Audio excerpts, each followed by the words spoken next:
So, I kind of want to explain another one of my purposes of getting on here in TikTok, and that's going to involve me talking about a little bit of my history, so to speak. As you guys have noticed, I'm a pastor, right? And as you've also noticed, I'm not your typical pastor, am I? I'm a little bit different. There's a reason. I grew up in the church, as I've said many times, but I grew up under men who were abusive.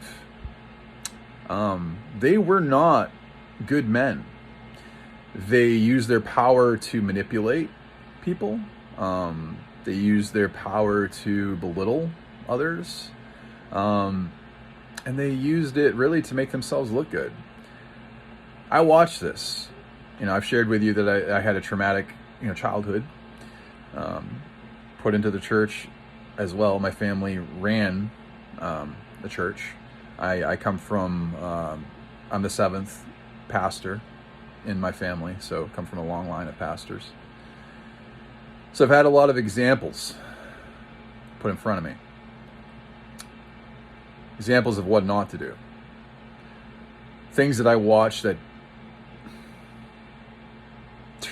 chewed me up on the inside. Stuttering, even trying to say it. Things that really bothered me. So as a kid, I promised myself that I knew that God had a calling on my life to be a pastor, that I would do everything in my power to speak out against those things.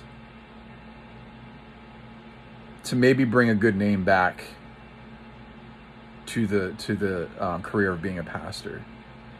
Maybe make that a thing that men and women would want to do again.